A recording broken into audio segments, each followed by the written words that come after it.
स्वामी जी एक बात कहूँ। क्या क्या कहेगी तुम? एक काम आप कीजिए। क्या मैं करूं? मैं क्या करूं? आप जाइए कहाँ? गुत्थनी सोना के पास। भाभी के पास? हाँ। क्यों? गुत्थनी के पास बेटा इंदल है। ठीक कहती हो तुम। अरे इस बात को तो उदल भूल गया था।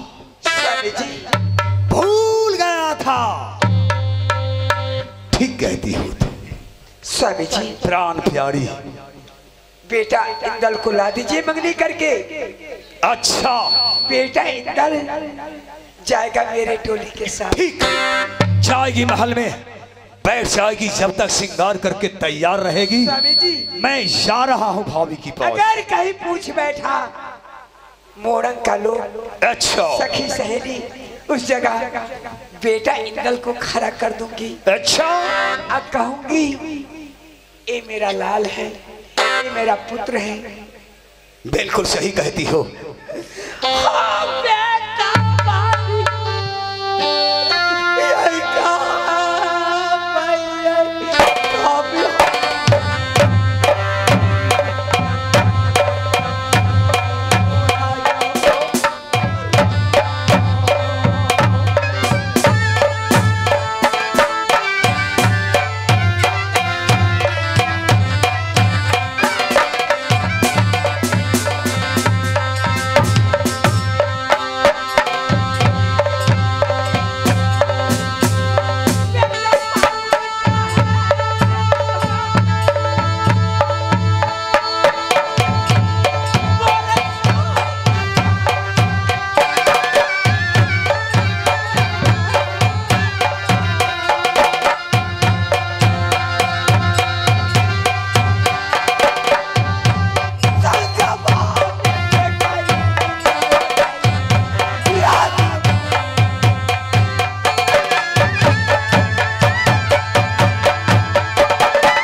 महल में अभी जा रहा हूँ भाभी को पास। भाई डिमनंदन, भाई डिमनंदन। पंडित जी बोलिए। बुलाते हैं। क्या बात? औरंगबादी कहती है क्या? स्वामी जी 12 बरस की बाद हमारी डोली जा रही है। जब भी जाऊंगी राजभवन के अंदर दौड़ कर आएगी वहां की सहेलियां, पूछ बैठेगी। चलो भैया भाभी की महल में चलो। ये क्या सुनिए? अरे मोरंग वाले भी मूर्ख है। और क्या मोरंग वाली मूर्ख है? हाँ हाँ। और आप मोरंग वाली मूर्ख है तो क्या है? और अरे मोरंग वाली मूर्ख है, हाँ हाँ। पढ़ी लिखी नहीं है, पागल कहीं का। और आप भी मूर्ख है। सुन लीजिए। हाँ हाँ, बिना विचारे जो करे सो पीछे पछताए। तेरे पर गधा मणि दला दला भैया होयन कर दौलत तोरी दौलत नहीं होता है। गो दौलत किसी गैर का नहीं है। न कर क्रिया क्रिया न होता है। न कर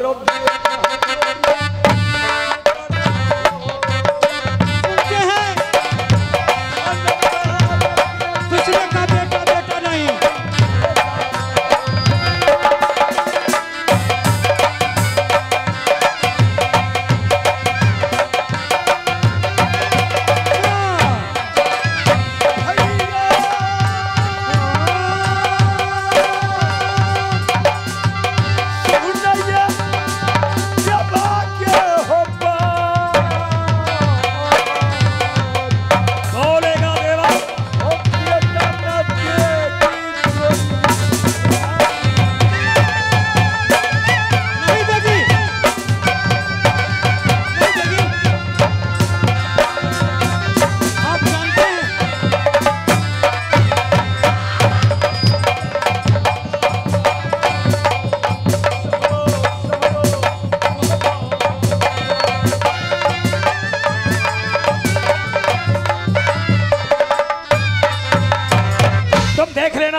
सही मेरे साथ। क्या नहीं मानिएगा? वो पुत्र किसी गैर का नहीं है, वो पुत्र उदल सिंह का है। तो ठीक, वो पुत्र उदल सिंह का है। चलो देवा, तुम ये भी परीक्षा ले लो, भाभी के सामने चलकर। ठीक चलेगा? चलिए।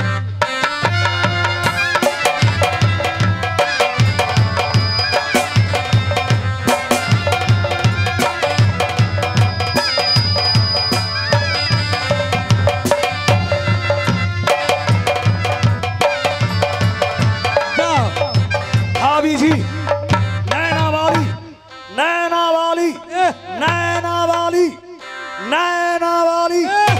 तो बहुत दिन पर ना आए हैं महल में। हाँ, कहीं सो गई होगी। अरे जगी हुई है।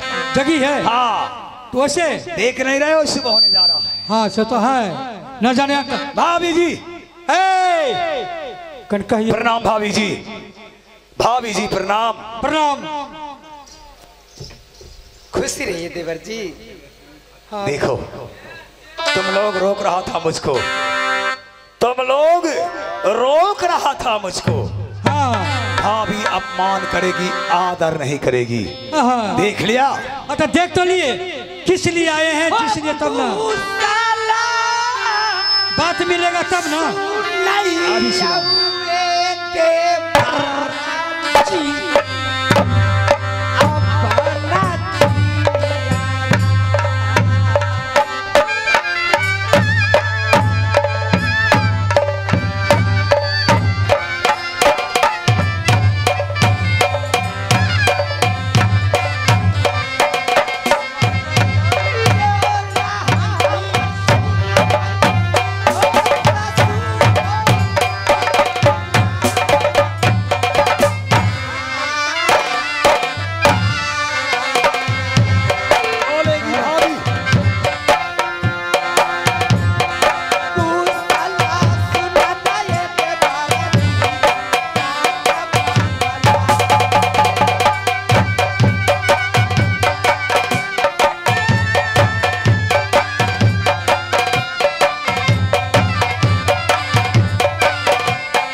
भाभी जी, उदल का समाचार तो भगवान ने बना रखा है, साथ साथ मोहब्बत का जनता उदल नाम का जय जयकार बना रहा है। भाभी, तू कैसे रहती हो महल में? मैं तो अच्छे से रहती हूँ, लेकिन आप तो मुझे भूल जाते हैं। नहीं भाभी, आज वाला नहीं। मैं रास्ता आपको जोहती हूँ, आज तो 8 रोज से मेरी महल में नहीं आते हैं।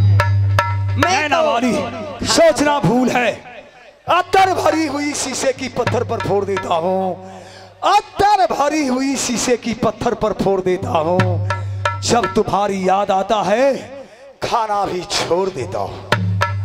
सच कहते कि झूठ? क्यों नहीं भाभी, इश्क की गोला बनाकर तार पर फेंका करूं, इश्क की गोला बनाकर तार पर फेंका करूं। तू मुझे देखो और न देखो, मैं तुझे देखा करूं। देवर जी, तो आप तो 8 रोज के बाद मेरी महल में आए हैं। हाँ भाभी, लेकिन आपको मैं आज बहुत चंचल देखती हूँ। हाँ नैना वाली, अभी अभी कुछ मांगने आया हूँ भाभी। आज तक उदल कुछ मांगा नहीं। हाँ आज तक उदल तुमसे कुछ मांगा नहीं भाभी। देवर जी, लेकिन अभी अभी मैं कुछ मांगने आया हूँ। क्या? कुछ मांगने आया हूँ भाभी। हमसे? हाँ। हीरे जवाहर रुपये पैसा सुन लो प्रधान, होए, सुनते हो? थोड़ा की कमी हो जाए आप कहिए, मैं अवश्य आपको पूर्ति करूंगी। हाथी घोड़ा, जो मांगिए वो देने के लिए तैयार। हाथी घोड़ा की जरूरत नहीं, सेना की जरूरत नहीं, उधर का पास ताकत का कमी नहीं है जो मैं किसी से मदद मांगने जाऊंगा भाभी। लेकिन एक कमी तो मेरे पास है। आपको पास मेरे अच्छाई क्या चीज का कमी है? हाँ भाभी, है कमी। जल्दी कीजिए, क्या? महारानी रो रही है उधर। जल्दी करो भाभी जी, बेटा मांगने आया हूं। मोरंग वाली नैहर जा रही है, अब हुआ जल्दी। हाँ हाँ, क्या? जल्दी है, मोरंग वाली तैयार हो गई है, कहाँ की? नैहर जा रही है, उसकी माँ बीमार है। देवर जी, राज मोरंग सिंह राजकुमार आया है, उसका नाम करण सिंह है। आप तो जिस रोज शादी करने गए कहे कोई नहीं है, लेकिन लेकिन क्या? आप जो कह रहे हैं आपको ससुराल में कौन हो गया? साला हो गया। हल्ला नहीं कीजिए, आप लोग शांति कीजिए ना भाई। लोगों तो नहीं है। हाँ भाभी, अब की भेल अहाँ के जाओ, अहाँ के क्या ठीक भ गेल? भाभी जी, हाँ देवर जी, बेटा इंदल एक हफ्ता के लिए मांगने आया हूँ। हमारी प्राण प्यारी नैहर जा रही है, तुम जानती हो भाभी, दौलत का कमी नहीं, हाथी घोड़ा की कमी नहीं, लेकिन एक कमी तो मेरे पास है, जो कि मेरे पास पुत्र नहीं है। लोग कहते हैं उदला निपुत्रा है, उदला निपुत्रा है, मोरंग वाली वांछित है, मोरंग